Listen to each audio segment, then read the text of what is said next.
할렐루야. 오늘도 예배 가운데 나오신 우리 배식가족 여러분들을 주님으로 환영하고 축복합니다. 이 시간 예배를 위해서 같이 한번 기도할 텐데요, 오늘 예배도 하나님 받으실 만한 합당한 예배로 우리의 마음과 영과 진리를 다하여 올려드리기를 원합니다. 아버지 하나님, 오늘의 말씀이 우리의 삶에 다시 한번 기준되게 하여 주시고, 흔들리는 세상 속에서도 반석과 같은 믿음으로 승리케 하여 달라고, 오늘 찬양을 통하여 우리의 마음의 문 여시고 주의 말씀에 온전히 집중할 수 있도록 해달라고 우리 주님을 한번 부르고 기도하도록 하겠습니다. 주여, 사랑의 주님 감사합니다. 오늘 저녁에도 우리를 부르시고 주님 예배할 수 있는 아버지 하나님 은혜의 시간 허락하시니 감사합니다. 오늘 하나님 주님의 그 십자가의 사랑을 마음 가운데 새기며 나아가기를 원합니다. 찬송을 통하여 우리의 마음의 문 열어주시고, 마음의 문이 열림으로 예배의 문 열리게 하여 주시고, 예배의 문이 열림으로 은혜의 문, 응답의 문이 열릴 수 있도록 이 시간 은혜를 더하여 주시옵소서. 사랑하는 주의 백성들, 오늘도 주의 부르심 앞에 나와 그 부르심에 합당한 믿음으로 반응하기를 원합니다. 우리 한 사람 한 사람 이 시간 악한 사람에게 유혹받지 아니하고 주님께만 집중하며 승리하며 나가는 믿음의 예배가 되어질 수 있도록 성령께서 도우시고 인도하여 주시옵소서. 악한 마귀 틈타지 아니하게 도와주시고 하나님 마음만 바라보며 하늘서만 품는 믿음의 자리가 되어질 수 있도록 주님 은혜를 더하여 주시옵소서. 주님 오늘 우리의 찬송과 우리의 예배를 받아 주시옵소서. 놀라운 주의 은혜와 사랑으로 함께하여 주시옵소서. 예수 이름으로 감사하며 기도하옵나이다. 아멘. 우리 기쁨 은혜 주시네 우리 제날같이 고백함으로 나아가도록 하겠습니다. 주님은 내 맘에 아픔 알아주시니 지난 밤 눈물 띄워주시고 아침에 또 다난 여린 풀들과 같이 내 마음을 새롭게 하네. 흐르는 시간이 흐르는 시간에 보인 주의 영광은 내 삶을 밝게 비춰주시니 온 땅과 모든 산보다 전에 계셨던 주님 창조의 주를 찬양하네. 주님은 거친 바다 위 나의 영혼 두 손으로 굳게 잡아주시네. 주님께 맡긴 인생의 여정 속에 아픈 만큼 기쁨의 날 주시네.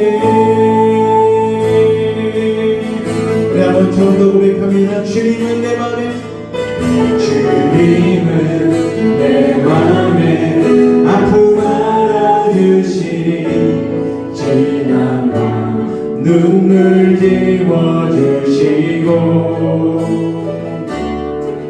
아침에 보나한 여린 풀들과 같이 내 마음을 새롭게 하네. 흐르는 시간에 보인 주의 영광은 내 삶을 밝게 비춰주시니 온 땅과 온 산보다 전에 계셨던 주님 창조의 주를 찬양하네. 아멘. 주님은 거친 바다 위 나의 영혼 두 손으로 굳게 잡아주시네. 주님께 맡긴 인생의 여정 속에 아픈 만큼 기쁨의 날 주시네.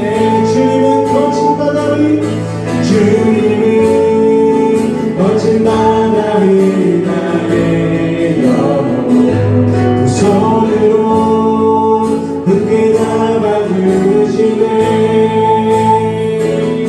주님께 맡긴 인생의 여정 속에 아픈 만큼 기쁨의 날 주시네. 주님은 거친 바다 위 나의 영혼 두 손으로 굳게 잡아주시네. 주님께 맡긴 인생의 여정 속에 아픈 만큼 기쁨의 날 주시네. 눈을 들어 주를 보라. 내 모든 염려 주께 맡겨라. 슬플 때에 주님의 얼굴 보라. 사랑의 주님 안식 주리. 눈을 들어 주를 보라. 내 모든 염려 주께 맡겨라. 슬플 때에 주님의 얼굴 보라. 사랑의 주님 안식. 주님은 거친 바다 위, 주님은 거친 바다 위 나의 영혼 두 손으로 굳게 잡아주시네. 주님께 맡긴 인생의 여정 속에 아픈 만큼 기쁨의 날 주시네. 주님은 거친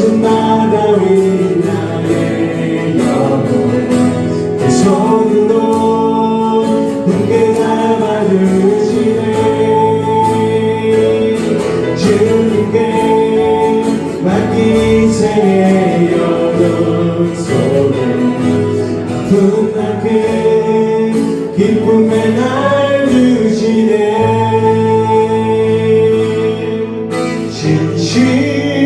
진실하신 하나님 실수가 없으신 좋으신 나의 주. 진실하신 하나님 실수가 없으신 좋으신 나의 우리 한 번 더 신실하신 하나님 신실하신 하나님 실수가 없으신 하나님 좋으신 나의 주. 신실하신 하나님 실수가 없으신 좋으신 나의 주.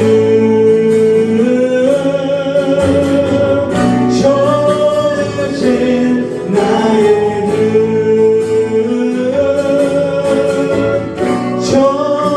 좋으신 나의 주. 할렐루야. 우리 박수 치며 주님을 찬양하기 원합니다. 나의 반석이신 하나님 내가 신 모든 것 완전하신 나의 생명 되신 나의 생명 되신 하나님 내게 가신 찬양합니다. 신실하신 하나님 실수가 없으신 좋으신 나의 주. 신실하신 하나님 실수가 없으신 좋으신 나의 주. 나의 반석이신 나의 반석이신 하나님 내가 신 모든 것 완전하시네 나의 생명 되신 나의 생명 되신 하나님 내게 가신 찬양합니다. 신실하신 하나님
주님만이 우리의 소망 되십니다.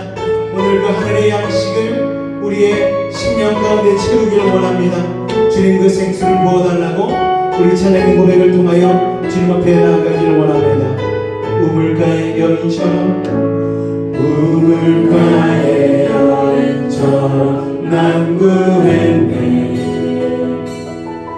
헛되고 헛된 것들을 그때 주님 하신 말씀 내 세매와 생수를 마셔라. 오 주님 채우소서. 나의 잔을 높이는이다. 하늘 양식 내게 채워주소서. 넘치도록 채워주소서. 많고 많은 사랑을 찾았었네. 헛되고 헛된 것들을 주 안에 주인 고백 세상 것과 난 비길 수 없네. 오 주님 채우소서. 나의 잔을 높이는이다. 하늘 양식 내게 채워주소서. 넘치도록 채워주소서. 내 친구여 거기서 내 친구 돌아오. 내 주의 넓은 품으로 내 주의 넓은 품으로 우리 주님 너를 남겨 그 넓은 품에 안아주시리. 오 주님 채우소서. 채우소서. 나의 잔을 높이는이다. 하늘 양식 내게 채워주소서. 넘치도록 채워주소서. 오 주님 오 주님 채우소서. 나의 잔을 높이는이다. 하늘 양식 내게 채워주소서. 넘치도록 채워주소서. 목마른 나의 영혼 주를 부르니 나의 맘 만져 주소서. 주님만을 원합니다. 더 원합니다. 나의 맘 만져 주소서. 목마른 나의 영혼 주를 부르니 나의 맘 만져 주소서. 주님만을 원합니다. 더 원합니다. 나의 맘 만져 주소서. 목마른 나의 영혼 주를 부르니 나의 맘 만져 주소서. 주님만을 원합니다. 더 원합니다. 나의 주옵소서. 세상의 것을 찾아 헤매었던 우물가의 여인은 남편이 5번이나 바뀌었음에도 불구하고 그 갈급함이 채워지지 않았습니다. 오늘 우리는 주님을 사랑한다 얘기하며 주님을 예배한다 얘기하며 아직도 세상의 것을 찾아 헤매고 있지 않은지 우리 자신을 되돌아보기를 원합니다. 하나님, 이 시간 주님의 그 영원한 생수로 우리를 채우시고 우리를 새롭게 하려 달라고, 그래야 다시는 목마르지 않은 아버지 하나님, 주님의 그 영원한 생수를 날마다 공급받는 믿음의 삶 되게 해달라고 이 시간 우리 주님의 한번 부르고 기도하도록 하겠습니다. 주여,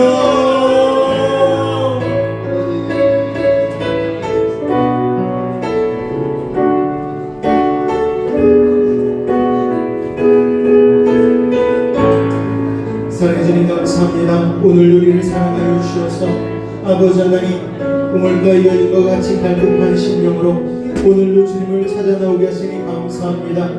그러나 하나님, 여전히 주님 앞에 나와 주님 앞에 예배하고 기도함에도 불구하고 하나님을 통하여 세상의 것만을 추구하고 있지는 않은지요. 아버지 하나님, 이 시간 우리의 갈급한 심령을 채울 수 있는 것 영원하신 하나님 아버지의 생수밖에 없음을 고백합니다. 말씀밖에 없음을 고백합니다. 하늘의 양식으로 채워주시고 오늘 우리가 하나님 안에서 만족함과 아버지 하나님 기쁨을 누릴 수 있도록 이 시간 은혜를 더하여 주시옵소서. 믿음으로 주님만을 바라보기를 원합니다. 우리 사랑하는 이들 한 사람 한 사람 놀라운 주의 은혜와 사랑을 더하여 주시옵소서. 주께서 이 시간 함께 하심을 믿습니다. 주님 홀로 영광 받아 주시옵소서. 예수 이름으로 감사하며 기도하옵나이다.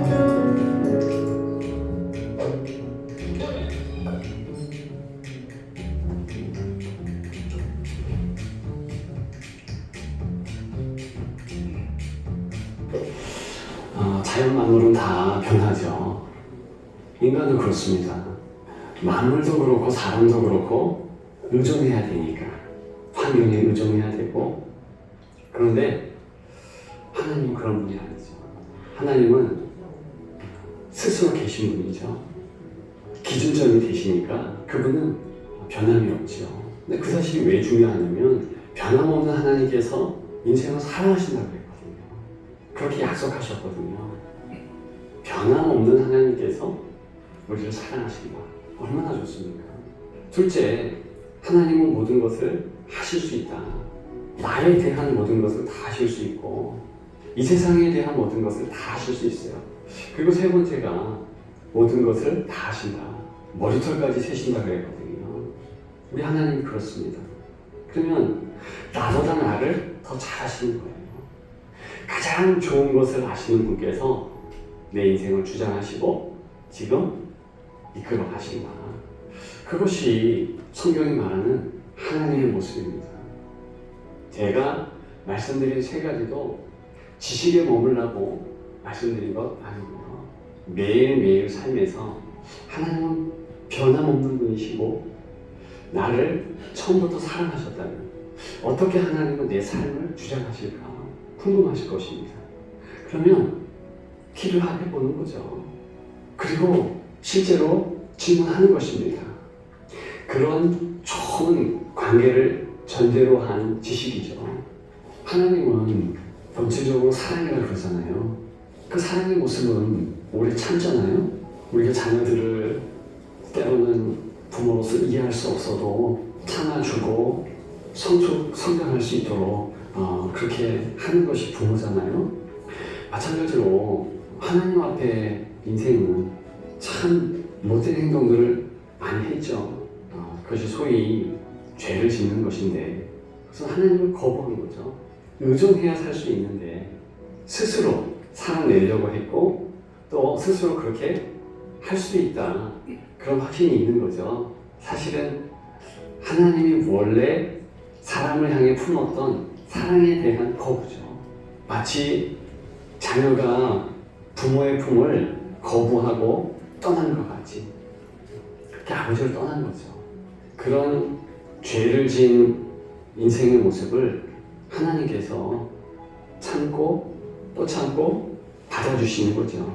그것도 자기 스스로가 희생하시면서 우리가 예수님을 통한 사랑이 기독교의 핵심이라는 것을 잘 알고 있습니다.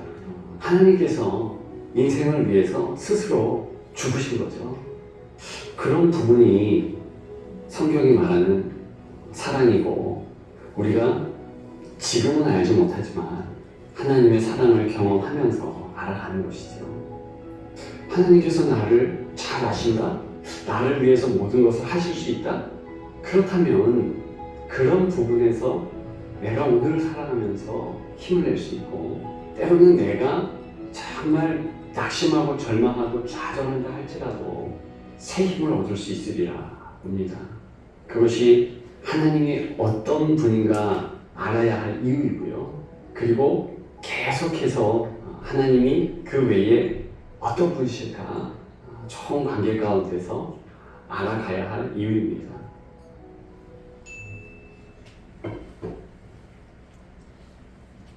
할렐루야. 여러분 그 하나님을 더 알아가시고 더 여러분의 삶 가운데에 실제적인 믿음 성숙과 성장으로 나아가실 수 있기를 주님으로 축원을 드립니다. 우리 약속으로 인사하도록 하겠습니다. 오늘도 만나서 반갑습니다. 인사하겠습니다. 오늘 만나서 반갑습니다. 할렐루야. 자, 오늘 나누실 하나님의 말씀 다니엘서 4장 19절로 33절까지의 말씀 보도록 하겠습니다. 다니엘서 4장 19절로 33절까지의 말씀입니다. 제가 한 절, 여러분이 한 절, 우리 교독으로 봉독하도록 하겠습니다. 다니엘서 4장 19절에서 33절까지의 말씀입니다. 제가 먼저 읽습니다. 벨드사살이라 이름한 다니엘이 한동안 놀라며 마음으로 번민하는지라 왕이 그에게 말하여 이르기를 벨드사살아 너는 이 꿈과 그 해석으로 말미암아 번민할 것이 아니니라. 벨드사살이 대답하여 이르되 내 주여 그 꿈은 왕을 미워하는 자에게 응하며 그 해석은 왕의 대적에게 응하기를 원하나이다.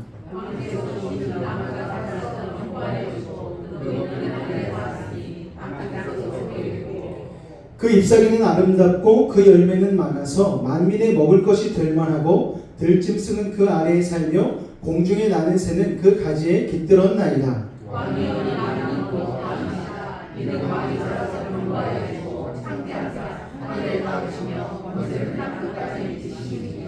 왕이 보신즉 한 순찰자 한 거룩한 자가 하늘에서 내려와서 이르기를 그 나무를 베어 없애라. 그러나 그 뿌리의 그루터기는 땅에 남겨두고 쇠와 놋줄로 동이고 그것을 들풀 가운데에 두라. 그것이 하늘 이슬에 젖고 또 들짐승들과 더불어 제 몫을 얻으며 7대를 지내리라 하였나이다.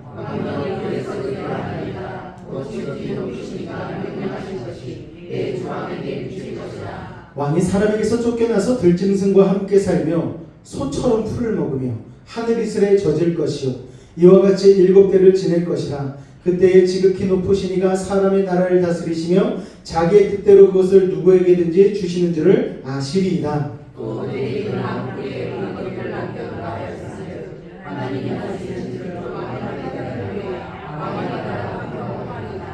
그런즉 왕이여 내가 아뢰는 것을 받으시고 공의를 행함으로 죄를 사하고 가난한 자를 긍휼히 여김으로 죄악을 사하소서. 그리하시면 왕의 평안함이 혹시 장구하리이다 하니라.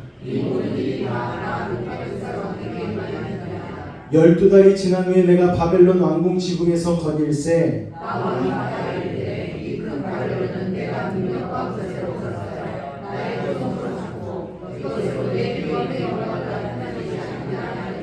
이 말이 아직도 나 왕의 입에 있을 때에 하늘에서 소리가 내려 이르되 느부갓네살 왕아 내게 말하노니 나라의 왕위가 내게서 떠났느니라.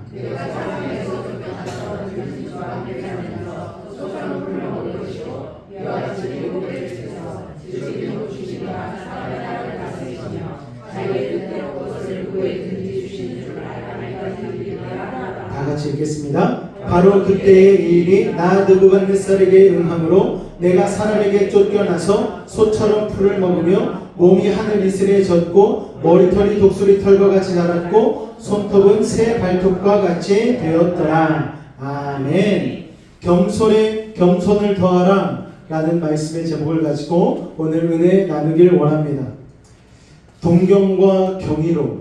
자, 어린 시절 누구나 밤하늘을 보면서 별을 세본 적이 있으실 거예요.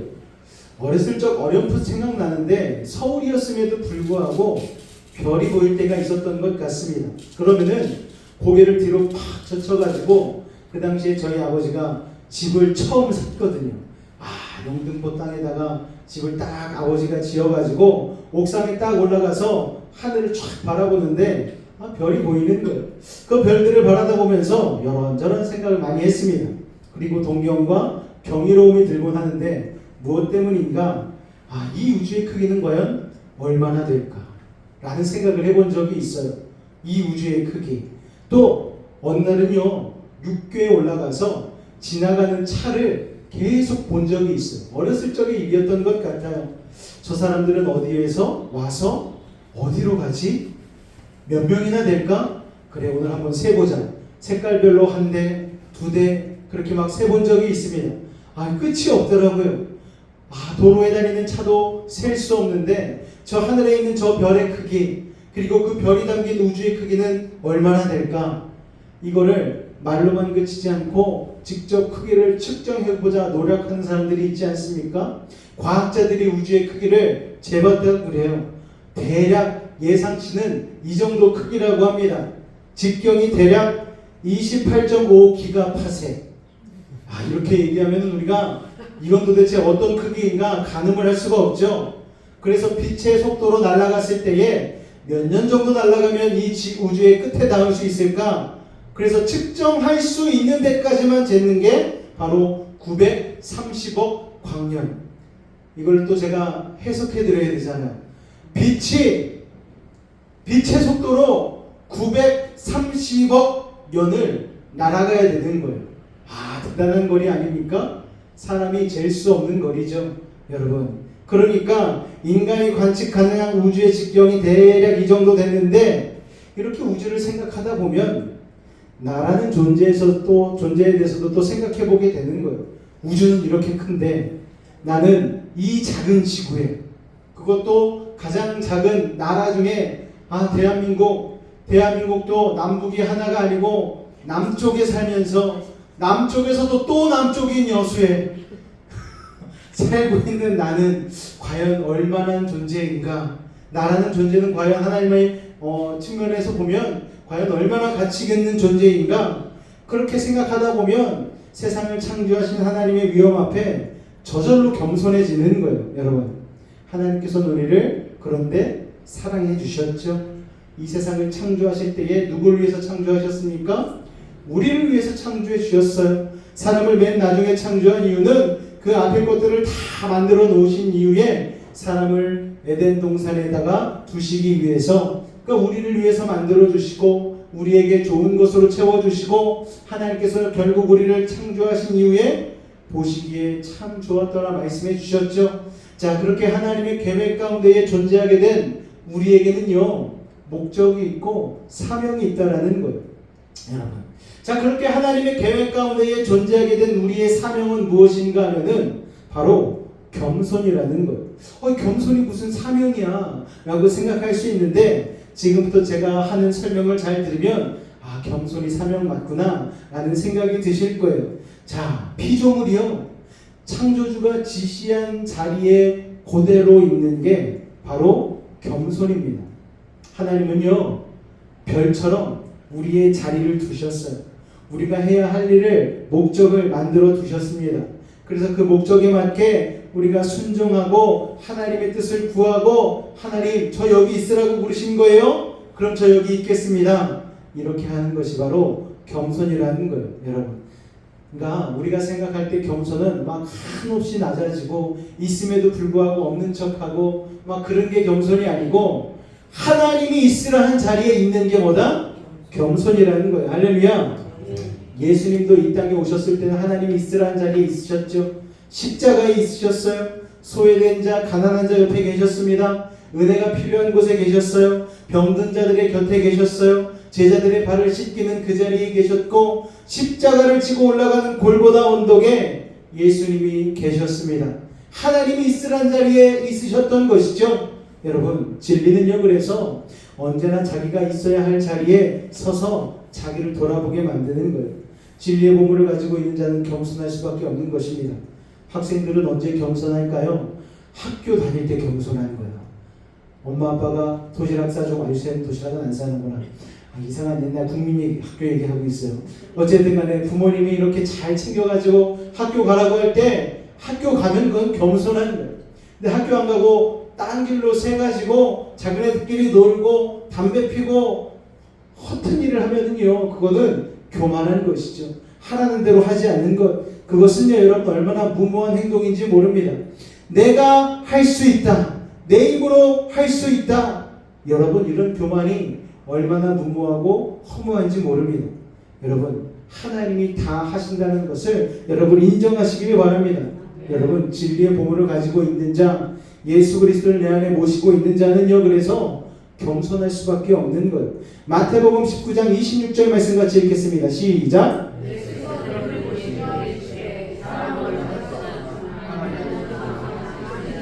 사람은 다 할 수 없고 하나님은 다 할 수 있다.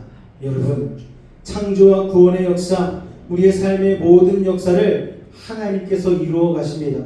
그래서 역사를 영어로 히스토리라고 하잖아요.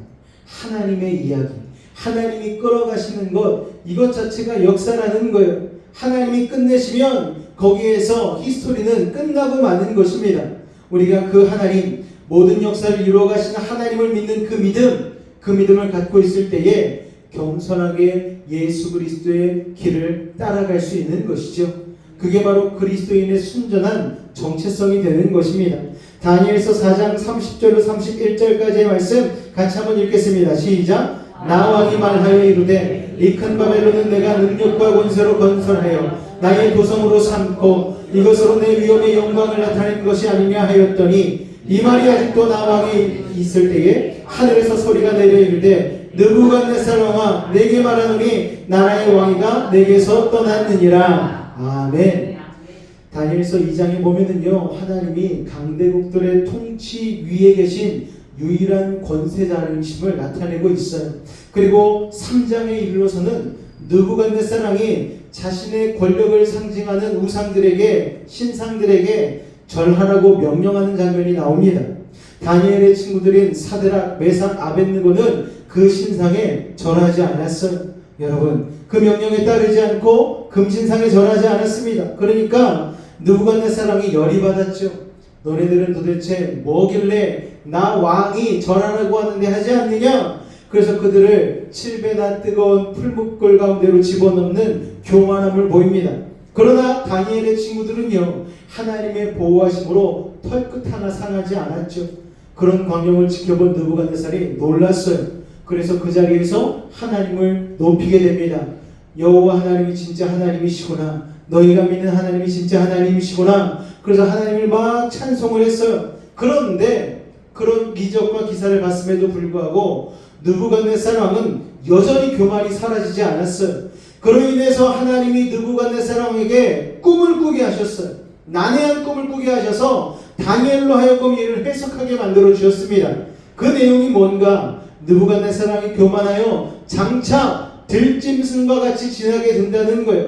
자, 느부갓네살 왕은 이 말씀을 들을 때에 잠시는 겸손해졌습니다. 아유 그러면 안 되지. 그런데 세월이 흐르면서 이 느부갓네살이 다시 교만해졌어요. 그래서 결국 다니엘서 4장 30절에 보니까 바벨론의 건설이 오로지 자신의 힘으로 이루어진 것이다. 이 나라는 나 때문에 흘러가는 거야. 이렇게 얘기를 한 것이죠. 자신에게 영광을 누린 말이 아직 입에서 떠나기도 전에 하나님께서는 그를 심판하시고 왕위가 그에게서 떠나게 만들었다는 것입니다. 여러분 이후 얼마간의 시간이 지나서 총명이 그에게 다시 돌아오게 되었고 그는 하나님 앞에 겸손하게 되어서 왕권을 회복하게 되었습니다. 자, 그리고 다니엘서 5장에서는요 이와는 대조적으로 느부갓네살 왕의 아들인 벨사살이 왕으로 등극했죠. 그런데 그 벨사살 왕에게도 하나님은 경고를 하시는 거예요. 하나님은 벨사살 왕이 베푼 큰 잔치에서 갑자기 사람들의 손가락이 나타나서 벽에 글씨를 쓰게 만드셨잖아요. 석회 벽에다가 메네 데겔 우바르신이라고 썼습니다. 여러분 하나님이 벨사살 왕의 시대를 끝내버리겠다라는 예언의 메시지가 거기에 들어있는 것이죠. 자, 벨사살은요 왜 그런 일을 당하게 됐습니까? 아버지 느부갓네살이 그런 추한 일을 당했음에도 불구하고 아들이 그것을 영적인 교훈으로 삼지 못하는 거예요. 내가 왕인데 누가 날 건드려? 그래서 과거 예루살렘 성전에서 포로 때에 그걸 가지고 온 성전의 집기들을 가지고 거기에다가 술을 붓고 자기네들끼리 흥청망청하면서 파티를 벌인 것입니다. 하나님의 성물을 함부로 하고 그리고 그것으로 자기네들끼리 파티를 하니까 하나님의 손가락이 나타나서 벽에다가 메네메네 데겔 우바르신이라고 쓴 것이죠. 너희의 시대는 끝났다라는 거예요. 여러분, 벨사살은 하나님이 겸손케 낮추신 느부갓네살의 아들임에도 불구하고 하나님을 몰랐어요. 하나님의 마음을 깨닫지 못했습니다. 도리어 자신을 높였어요. 금, 은, 나무, 돌 등으로 만든 신상을 찬양하게 이르렀습니다. 하나님께 영광을 돌리지 않은 것에 대한 심판이 임한 것이죠. 느부갓네살이 하나님을요 섬기지 못했잖아요. 하나님의 기적을 받지만 결국 그는 교만함으로 이 나라는 내가 이끌어가는 것이다, 나로부터 이 나라가 시작되었다, 이런 망언을 했더니 하나님께서 느부갓네살 왕을 이렇게 만드셨잖아요. 여러분, 이렇게 발가벗은 채로 풀숲 사이에서 새처럼 발톱이 자라나고 머리털은 독수리까지 같이 되어지고 추한 꼴로 무려 7년이나 왕임에도 불구하고 그렇게 살게 된 것입니다. 하나님께 영광을 돌리지 않고 교만하였기 때문에 이런 심판이 임한 것이죠.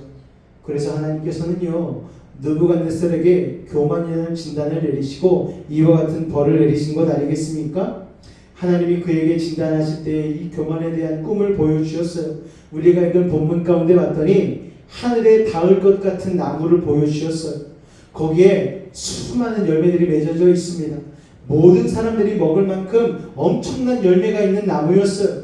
그런데 하나님이 이 나무가 너야 이렇게 얘기하시는 거예요. 느부갓네살이 기분이 좋았겠죠. 야, 많은 사람이 깃들 수 있는 이 나무와 같은 사람이 나라니 참 대단하다. 그런데 하나님께서 그 다음에 내가 이 나무를 베어버리고 구루터기만 남길 거야. 그리고 너는 들짐 흠과 같이 되어 사람에게서 쫓겨나 소처럼 풀을 뜯어먹게 될 거야 라고 하나님이 예언을 하셨죠. 다니엘을 통해 이런 무섭고도 두려운 하나님의 음성을 전해들은 느부갓네살은 그럼에도 불구하고 계속 교만한 마음을 품고 있었다라는 거예요. 다니엘 4장 30절에 보면 느부갓네살은요 이 큰 바벨론은 나의 능력으로 이룬 거야, 나의 위엄과 영광을 나타낸 것이다 라고 선포를 해버렸습니다. 다니엘의 꿈 해석을 듣고 회개하고 하나님께 은혜를 구했어야 하는데 정신 차리지 못하고 시간이 지나서 자신의 교만함으로 자기 자신을 하나님보다 더 높인 것이죠. 느부갓네살이 처음 다니엘의 해석 그 꿈의 내용을 들었을 때는 하루 이틀은 고민하며 잠들지 못했을지 모르겠어요. 그런데 한 달이 지나고 두 달이 지나도 그 심판이 임하지 않으니까 아이고 아무 일도 임하지 않는 것이구나, 개꿈이로구나, 하나님의 그 꿈 해석을 가볍게 여긴 것이죠. 교만한 마음이 있는 자는 하나님의 경고와 진단을 가볍게 여기는 것입니다. 여러분, 말씀을 읽을 때에, 설교 들을 때에 여러분들이 어떤 하나님의 말씀의 메시지를 삶에서 여러분의 귓가에 마음 가운데 들려질 때에 아무 일도 일어나지 않는다고 생각하지 마시길 바랍니다. 그 하나님의 경고를 예민하고 민감하게 받아들여서 오늘 내가 당장 하나님 앞에 결단하고 변화를 일으키실 수 있는 믿음에 도전을 하는 하나님의 자녀들 되실 수 있기를 주님으로 축원을 드립니다. 자, 여러분, 왜 느부갓네살은 하나님의 경고와 진단을 가볍게 여겼을까요? 여러분, 그리고 하나님은 왜 느부갓네살 같은 교만한 자에게 경고와 진단을 주시는 걸까요? 교만은요, 안타깝게도 스스로 깨닫기가 힘듭니다. 어려워요. 교만한 자는요, 자기 자신을 객관적으로 볼 수 없는 상태가 되어버립니다. 여러분, 교만한 사람한테 가서 당신 교만해 라고 얘기하면 내가? 이렇게 얘기하는 거예요. 저도 그럴 때가 있어요. 저도 모르게 교만할 때 갑자기 아내가 옆에 와서 자기야 그건 아닌 것 같아 이런 얘기를 하면은 저도 똑같이 내가? 교만한 사람은요 진짜 몰라요. 어떻게 저걸 모를 수 있지? 등잔 밑이 어둡네? 여러분 진짜 몰라요. 내가 교만한 건 내 스스로 깨달을 수가 없어요. 그러니까 여러분 여러분 옆에다가 여러분의 교만을 지적해줄 사람을 붙여놔야 되는 것이죠. 저는 저희 아내들이 아니죠. 아내 한 명밖에 없으니까 아내와 딸 둘이 있습니다. 그래서 옆에 있다가 보면은요, 아빠가 간혹 가다가 이상한 말을 하면은 지적을 해요.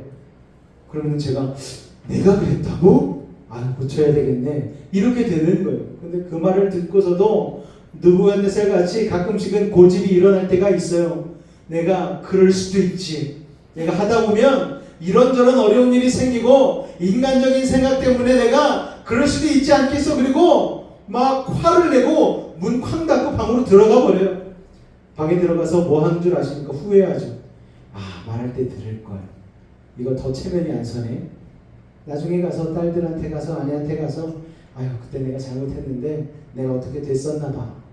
이러면 다행이죠. 이렇게라도 깨달으면 다행인데 끝까지 나의 교만을 깨닫지 못하고 나의 잘못을 깨닫지 못하고 돌이키지 못하게 되면은 그건 참 낭패라는 것이죠. 여러분, 질병 중에 제일 무서운 질병들은요, 대개 증상이 없는 거예요. 암도 증상이 없잖아요. 그리고 웬만한 죽을 병들은 다 증상이 없어요. 여러분, 한센병이 왜 무서운 병입니까? 고통이 없거든요. 통증이 없거든요. 발가락이 녹아서 떨어져 나가도 증상이 없어요. 당뇨가 여러분 왜 무섭습니까? 발에서 염증이 생겨서 썩어져 나가도 이거를 잘 모르는 거예요. 통증이 없기 때문에. 그러니까 무서운 질병들 대개는 초기 증상이 없는 게 무서운 병들이죠. 그래서 병이 있는 줄 모르고 지내다가 갑자기 증상이 악화돼서 손 쓸 수 없는 이런 병들이 진짜 무서운 병들 아니겠습니까? 그런데 그 교만도 마찬가지라는 거예요. 스스로 통증을 느낄 수 없는 영혼의 질병이 바로 교만이라는 거예요. 그런데 느부갓네살은 왕이잖아요. 왕한테 누가 직원을 올릴 수 있겠습니까? 직원을 올리기 위해서는 어떻게 해야 돼요? 목숨 걸고 해야 되는 거예요. 왕이요. 왕이 지금 그렇게 교만하시면 안 됩니다. 우상 숭배하시면 안 됩니다. 저번에 다니엘을 통하여서 다니엘의 친구 사드락 메삭 아벳느고를 통하여서 하나님 외에 다른 신상에게 절하였더니 그 일로 인하여서 풀무불에 들어간 세 사람이 하나님만을 경외하는 것으로 사는 것을 보지 않으셨습니까? 하나님만이 참 하나님이신데 느부갓네살이요, 그 하나님께서 당신에게 꿈으로 앞으로 되어질 일들을 보여주셨는데 그러면 지금이라도 늦지 않았으니 좀 그 말씀대로 겸손해지고 많은 사람들에게 선을 베풀고 해야 되는 것 아닙니까? 다니엘이 직언을 했음에도 불구하고 이 느부갓네살이 그걸 깨닫지 못하는 거예요. 무슨 말이야? 나 아니면 바벨론이 어떻게 돌아갈 수 있어? 내가 바벨론의 곧 역사야. 이러니까 하나님께서 결국 느부갓네살 왕을 소처럼 풀을 뜯게 만들고 머리를 독수리의 털같이 하고 발에 손톱에 새의 발톱처럼 만들어버려서 참으로 괴물과 같은 모습으로 7년을 지내게 만들어버린 것입니다. 그러고 나서 느부갓네살 왕이 정신이 들어보니까 7년이 후딱 지나 있는 거예요. 그때서야 깨닫게 된 것이죠. 느부갓네살 왕만 7년이 지나야 깨닫는가? 여러분, 우리도 신앙생활하면서 마찬가지입니다. 경력이 문제가 아니니까요. 여러분, 신앙 경력이 문제가 아니에요. 5년, 10년, 20년 됐다 할지라도 여전히 하나님의 말씀 안에 복음 안에 들어가지 못하고 그냥 교회 생활, 친교 생활, 여기에서 교회 생활을 마무리하는 분들이 너무나 많다는 거예요. 여러분, 예배 가운데에 살아있는 예배를 드리지 못하고 영과 진리로 주님 앞에 나아가지 못하고 그냥 형식적인 것만 내 안에 자리 잡아서 이 시간에 여기 안 가면 심심하지, 외롭지, 이 정도 그냥 교제 생활 정도로만, 사회 생활 정도로만 교회에 다니면서 예배를 드리고 있다라면 여러분, 우리도 느부갓네살처럼 7년 동안 깨닫지 못하고 추한 모습으로 벌받을 수밖에 없는 거라는 거예요. 여러분, 느부갓네살은 보이는 데에서 그런 벌을 받았지만 우리는 영적으로 침체된 가운데에서 그런 깊은 어둠의 터널을 지날 수도 있는 것입니다. 그렇기 때문에 여러분, 진리의 말씀의 빛이 우리의 영혼을 비춰야 되는 거예요. 우리 영혼의 빛이 비칠 수 있도록 우리는 늘 우리 자신을 깨끗하고 맑고 거룩하게 유지해야 되는 것이죠. 영혼의 거울인 성경 말씀을 꾸준히 읽고 묵상해야 되는 것입니다. 그리고 항상 마음이 높아져 있지 않은지 항상 점검해야 하는 것이죠.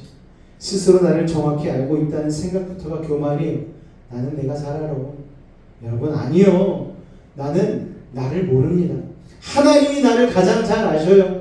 그 하나님이 말씀하시는 그 말씀을 통하여서 날마다 나를 쳐서 복종시켜야 되는 것입니다. 할렐루야. 그래서 우리가 예배 가운데 나오는 것이죠. 하나님, 내 힘으로 살지 않겠습니다. 하나님 말씀 듣겠습니다. 그 말씀의 거울로 나를 비춰보겠습니다. 그 겸손한 마음을 가지고 예배 가운데 나오는 것인 줄로 믿습니다. 히브리서 4장 12절 말씀 같이 한번 읽겠습니다. 시작! 하나님의 말씀은 살아있고 활력이 있어 좌우의 날선 어떤 검보다도 예리하여 혼과 영과 및 관절과 골수를 찔러 쪼개기까지 하며 또 마음의 생각과 뜻을 판단하나니. 할렐루야. 하나님의 말씀을 통하여서 여러분의 잘못된 것이 있다면 하나님의 말씀으로 다시 한번 기경하실 수 있기를, 새롭게 하실 수 있기를 주님의 이름으로 축원을 드립니다. 할렐루야. 그래서 하나님의 말씀 가운데 거하게 되어지면 고난의 광야에서 우리 교만을 치료할 수 있는 거예요. 여러분, 느부갓네살 왕은요 12달이 지날 무렵 하나님의 말씀대로 들짐승과 같이 되어버렸어요. 소처럼 풀을 뜯어먹고 머리카락이 독수리처럼 자랐습니다. 손톱은 새 발톱같이 자라났어요. 그는 이런 생활을 하면서 7대 7년을 지냈습니다. 하나님이 정하신 7대의 기간이 지나니까 그의 총명이 다시 돌아왔어요. 제정신이 다시 돌아왔습니다. 그는 그때 하나님이 세상의 모든 일을 결정하시고 주관하시는 주권자이심을 고백합니다. 할렐루야. 여러분 하나님이 내 삶의 주인이시고 온 세상 만물을 주관하시는 주관자이심을 여러분 믿음으로 고백하십니까? 여러분도 그렇게 고백하실 수 있기를 바라요. 하나님 앞에 내 인생의 조종관을 내어 맡기실 수 있기를 바랍니다. 느부갓네살은 이 7년간의 고난을 통해서 하나님의 하나님 되심을 깨달았어. 자신이 미천한 피조물에 불과하다는 것을 깨달았습니다. 하나님이 온 땅의 왕이시고 주권자이심을 인정하게 된 것입니다. 여러분, 하나님은 우리의 교만을 치료하시기 위해서 광야를 인도하시는 거예요. 우리의 교만이 쌓인 만큼 하나님은 우리를 낮춰주시는 것입니다. 하나님 없이는 살 수 없는 연약한 존재임을 우리로 하여금 우리가 교만할 때 깨닫게 해주시는 것이죠. 그래서 하나님은 우리의 마음이 완전히 교만에서 벗어날 때까지, 그 7대라는 기간이 지날 때까지 우리를 계속해서 연단하시는 것입니다. 느부갓네살에게 임한 이 7대의 고난처럼 하나님은 우리를 낮추시기 위하여서 겸손의 시간을 우리에게 허락해 하시는 거예요. 그게 고난일 수도 있고 역경일 수도 있고 질병일 수도 있습니다. 사람들과의 관계에서 오는 어려움일 수도 있어요. 물질적인 어려움일 수도 있습니다. 여러 가지 세상적인 문제일 수도 있어요. 그러나 하나님께서 나를 모난 부분을 깎아내시고 교만함을 낮추시려고 하시는구나. 그것을 우리가 주님 앞에 깨달으며 나아갈 때에 그것을 통하여서 하나님이 쓰시기 편한 겸손한 도구가 되어질 줄로 믿습니다. 그렇게 우리는 고난을 통과하고 나서 하나님이 우리의 삶의 주인임을 깨닫게 되는 거예요. 나의 인생이 내 것이 아니구나. 하나님의 것이구나. 나의 생명도 하나님이 잠시 내게 맡겨둔 그냥 나는 청지기에 불과하구나. 이것을 깨닫게 되는 것이죠. 모든 성취가 하나님이 주신 것임을 인정하게 되는 거예요. 하나님께서 나의 삶을 주관하시며 모든 것을 다스리심을 인정하게 되는 것입니다. 고난의 광야를 지나야 교만함이 치료되고 산산이 조각난 자아가 하나님으로 채워지는 것입니다. 주님은요, 우리의 마음의 교만으로 얼룩진 그릇을 깨뜨리고 정결한 그릇으로 빚어주시는 거예요. 그리고 그 그릇에 다시 이전해 주셨던 각종 은사와 축복을 담아주시는 것입니다. 그래서 광야의 여정을 통과한 자들은요, 하나님이 주시는 축복을 잘 담아낼 수 있는 깨끗한 그릇이 되는 것입니다. 그릇이 준비되어 있지 않아서 하나님의 축복을 받지 못하는 사람들이 얼마나 많은지 모르는 거예요. 고난의 광야를 통과한 자들은 축복을 담는 그릇이 준비되기 때문에 겸손한 마음으로 그 축복을 누리게 되는 것입니다.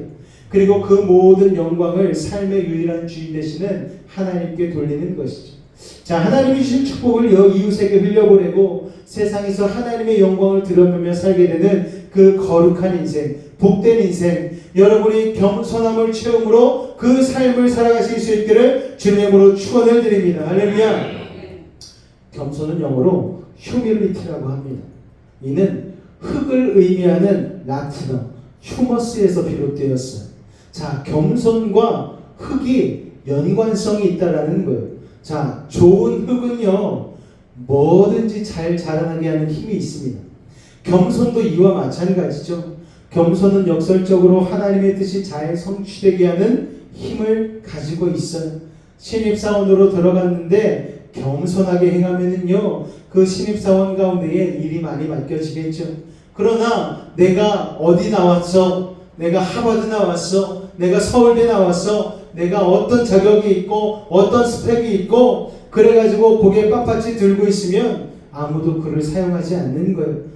주님의 말씀을 겸손하게 잘 받아들이고 그것을 풍성한 은혜로 키워내게 하느님은 바로 겸손이라는 것을 여러분 기억하실 수 있기를 바랍니다.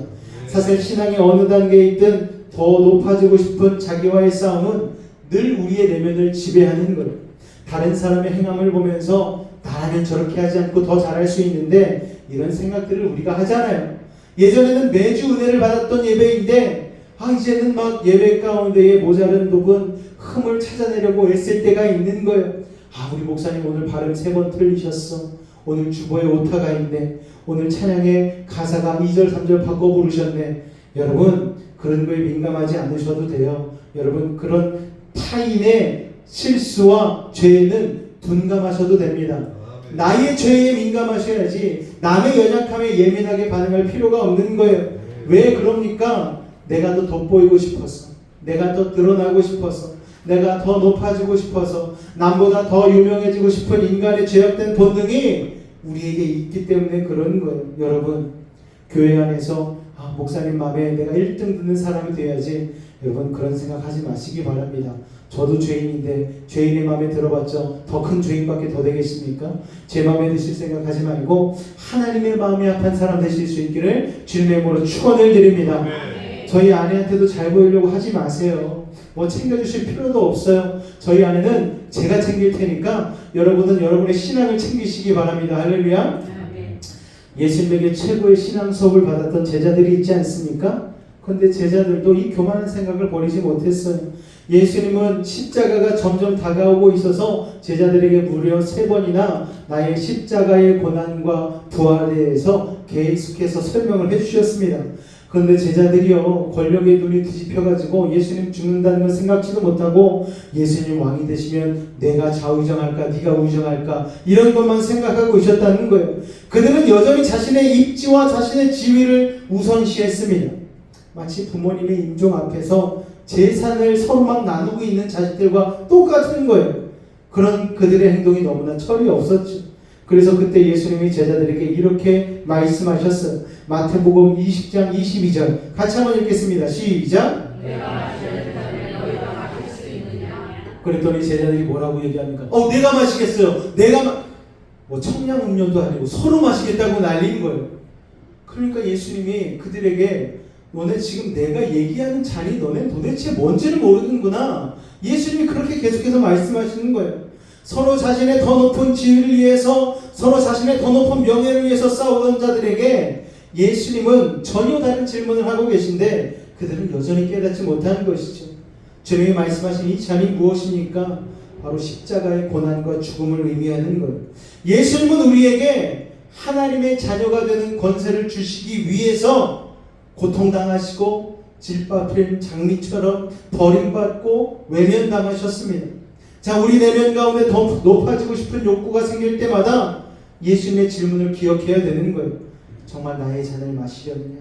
정말 십자가를 지신 예수님처럼 하나님의 나라를 위해서 기꺼이 고난받고 핍박받고 낮아질 수 있느냐라는 질문이라는 것을 우리는 늘 기억해야 되는 것입니다. 예수님의 제자들보다 여러분이 영적으로 더 끼어있다고 혹시 자신할 수 있으십니까? 여러분, 예수님을 옆에서 보좌하면서 3년간이나 예수님을 쫓아다녔던 제자들도요, 권력욕에 눈이 멀어서 예수님의 그 잔을 깨닫지 못했습니다. 여러분, 우리가 영적으로 그들보다 더 깨어있지 못하는 거예요. 결코 그럴 수도 없을 거예요. 그렇다면 우리는 어떻게 대답해야 할까요, 여러분? 깊이 있고 진중한 예수님의 질문 앞에 온 맘 다해 고민해야 되는 거예요. 과연 나는 예수님이 마셨던 그 고난의 잔을 나도 마실 수 있을 것인가? 내가 예수님의 뜻대로 이 주어진 삶을 목적과 사명대로 잘 살 수 있을 것인가? 창조주이신 하나님이 있으라는 그 자리에 피조물된 내가 그 자리에 정말 제대로 있는 것인가? 내가 스스로를 점검해 봐야 되는 것이죠. 여러분, 겸손은 다른 것이 아니라 하나님이 있으라는 자리에 있는 거예요. 내가 하나님의 목적대로 쓰임받기에 내 자신을 십자가 앞에 온전히 내려놓고 나는 죽고 예수로 사는 인생이 되어지는 것, 이게 바로 진정한 겸손이라는 것을 여러분 깨달으시길 바랍니다. 여러분, 우리가 예수님의 십자가 앞에 죽게 되어지면은요, 우리 자아 자체를 내려놓게 되는 것이죠. 우리 자아가 죽으면은요, 우리가 어떻게 성질을 낼 수 있겠습니까? 어떻게 분을 내고 어떻게 화를 낼 수 있겠습니까? 부부 사이에, 친구 사이에, 직장 동료들과의 여러 가지 갈등과 상황 속에서 내가 예수님의 십자가로 죽은 사람이라고 고백하면서 내 분이 일어나고 여전히 내 화가 일어나고 친구들 사이에서 여전히 나의 이익을 위하여서 다투고 사람들과의 관계에 있어서 여전히 내 위치를 고수하기 위하여서 사람들에게 상처를 주고 있다면 그거는 정말 겸손한 게 아니죠. 그냥 회칠한 무덤 같은 거예요. 여러분, 그러면 우리는 예수님으로부터 독사의 자식들이라는 소리를 들을 수밖에 없는 거예요. 그렇기 때문에 우리는 겸손해져야 됩니다. 여러분, 누군가 나에게 무슨 얘기를 할 때에 왜 당신이 나에게 그런 얘기를 하느냐라고 얘기하지 마시고요. 그것을 곰곰이 생각해 보시기 바랍니다. 맞아, 나에게 그런 면이 있지. 주님 용서하여 주옵소서. 내가 여전히 교만합니다. 여전히 못하는 부분이 있습니다. 예수님은 십자가에 달려 죽으시며 몰과 피를 다 흘리시기까지 순종하셨는데 그 예수님을 따라간다 얘기하면서 나는 여전히 내 자아가 살아있어서 그런 얘기 하나 참아내지 못하고 여전히 화를 불같이 내고 여전히 노하고 여전히 분노하는 인생을 살고 있습니다. 하나님 용서하여 달라고 우리 주님 앞에 겸손함을 위해서 더욱 기도하셔야 되는 줄로 믿습니다. 세상이 참으로 힘들게 돌아가고 있죠. 말세지말의 시계이기 때문에 그렇습니다. 그럴 때일수록 여러분, 우리는 더 겸손해져야 되는 거예요. 하나님의 말씀을 더 가까이 해야 되는 것입니다. 그리고 이때일수록 하나님이 이 마지막 시대 가운데에 왜 나를 이 땅 대한민국 여수 그리고 여수배지교회에 보내주셨는지 이것을 여러분 질문해 봐야 되는 것이죠. 그리고 내가 과연 무엇을 해야 될지, 이 교회 안에서의 나의 역할은 무엇인지, 또 내 주위의 지역에서 우리의 집의 사명은 무엇인지를 한 번 더 생각해 보실 수 있는 진정한 겸손함을 갖추실 수 있기를 주님의 이름으로 축원을 드립니다. 겸손에 겸손을 더하시기 바랍니다. 아무리 낮아져도 우리가 예수님의 십자가보다 낮아질 수 있겠습니까? 하나님의 아들이신데 이 땅 가운데 오셔서 인간보다 더 낮아진 모습으로 십자가에 달려 죽으셨잖아요. 그 당시 로마에서 가장 잔혹한 십자가의 형벌을 하나님이신 예수님께서 받으셨잖아요. 우리의 죄 때문에 본인은 흠도 없고 점도 없으신 하나님의 거룩하신 어린 양이심에도 불구하고 우리의 죄를 더습하기 위하여서 순종하셨습니다. 여러분, 그렇다면 우리도 겸손함을 가지고 우리가 겪는 어려움, 고통, 고난 속에서 더욱더 겸손할 수 있기를 여러분 더 노력하실 수 있기를 바랍니다. 내 입에 파수꾼을 세워달라고 여러분 기도하시고요. 내일 말씀으로 하나님, 나의 교만이 드러나게 하여 주옵소서. 나의 잘못된 생각을 깨닫게 하여 주시옵소서. 내 가족으로부터 듣는 모든 얘기들이 나의 잘못된 것을 지적하는 것을 깨닫고 내가 그것을 온전히 고칠 수 있는 겸손함을 달라고 여러분 늘 기도하실 수 있기를 바랍니다. 교회 공동체 안에서도 마찬가지예요. 우리가 어떻게 항상 잘할 수만 있겠습니까? 앞에 있는 목사도 실수할 때가 있고 권사님들도 실수할 수 있고 장로님도 안수집사님들도 실수할 수 있는 거예요. 그러나 그 실수를 바라보는 공동체는 같이 기도해 주시기 바랍니다.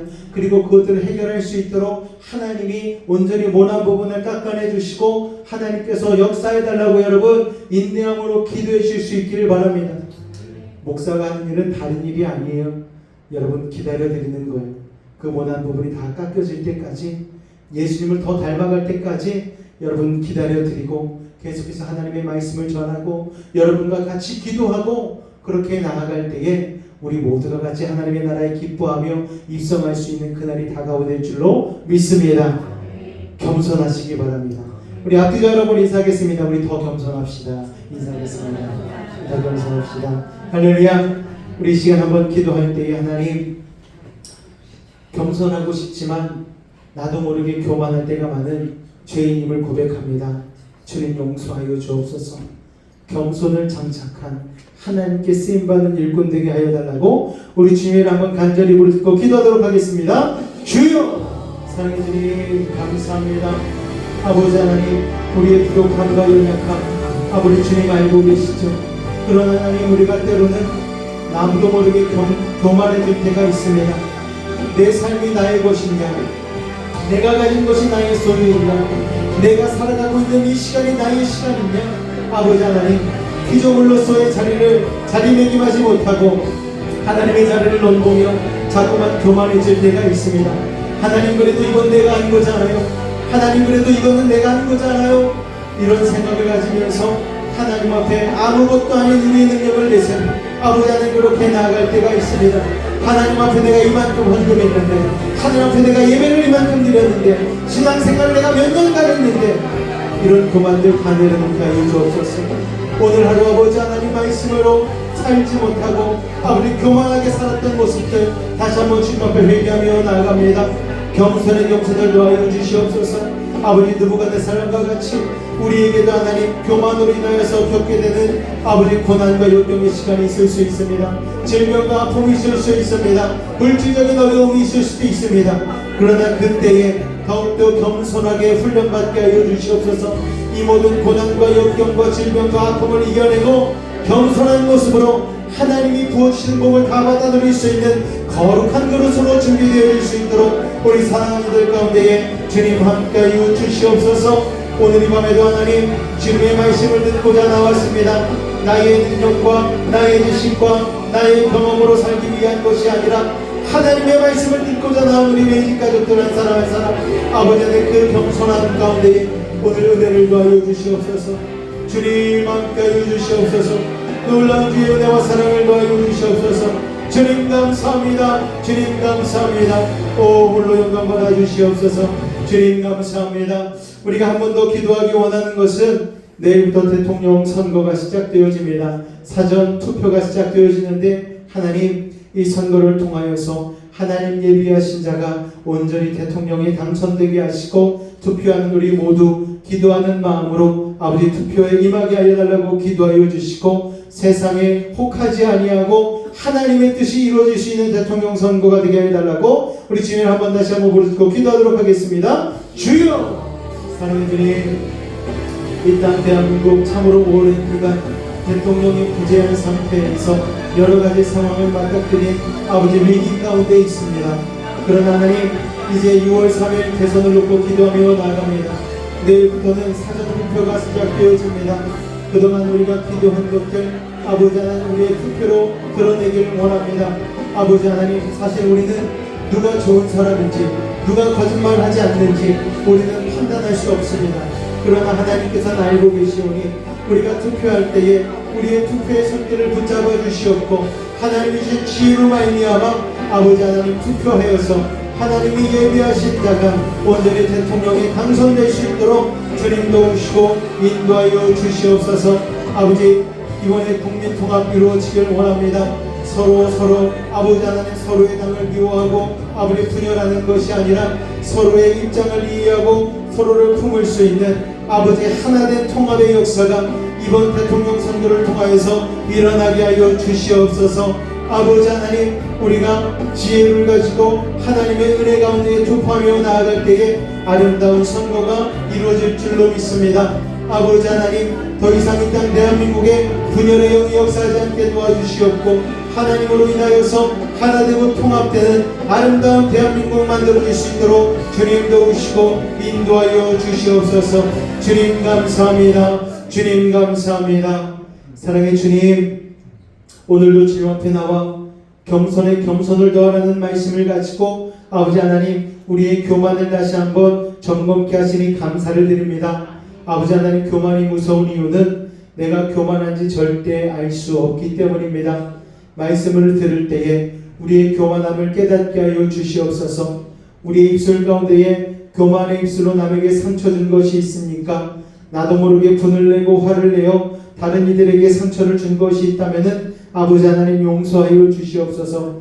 우리들의 입술 가운데에 파수꾼을 세워주시옵고 겸손한 마음, 사랑의 마음으로 아버지 하나님 아름답고 부드러운 말을 내뱉을 수 있도록 아버지 하나님 도우시고 인도하여 주시옵소서. 나사렛 예수님으로 명하노니 악하고 사악한 모든 문제는 떠나갈지어다.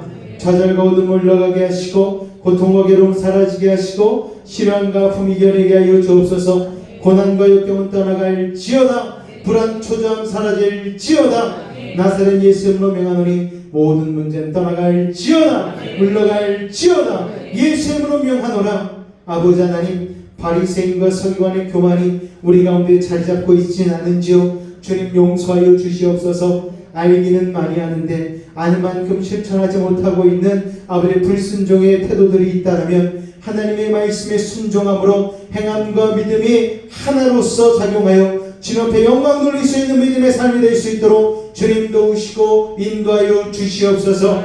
병든 몸 아픈 곳에 믿음을 가지고 손을 얹었습니다. 하늘의 문을 여시고 주의 강선발하여 주옵소서. 주님의 십자가 피 묻은 손으로 완수하고 치료하여 주옵소서.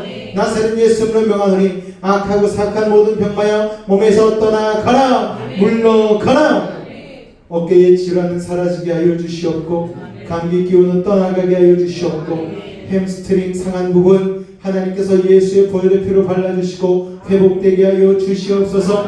영적으로 눌리는 것 나사렛 예수님으로 해방될지어다. 아버지 하나님, 기도가 회복되게 하시고 말씀을 아버지 가까이 하게 하여 주시고 진정한 예배자로 거듭나게 하여 주시옵소서. 오늘보다 더 나은 내일을 믿음으로 바라보며 누리게 하여 주시옵소서. 지금은 우리 주 예수 그리스도의 은혜와 하나님 아버지의 놀라우신 사랑하심과 성령님의 대주 충만 교통 감화 감동케 하는 역사가 다니엘과 같이 아버지 겸손을 더하여서 아버지 하나님 왕이 5번이나 바뀌고 나라가 3번 바뀌었어도 여전히 그의 자리를 유지하며 하나님의 은혜와 복을 누렸던 것처럼 우리도 겸손을 다하여서 주님 앞에 나아갈 때에 하나님께서 그 모든 것을 이루실 줄로 믿으며 결단한 우리 사랑하는 매직 가족들 가운데에 늘 함께 하시기를 간절히 축원하옵나이다.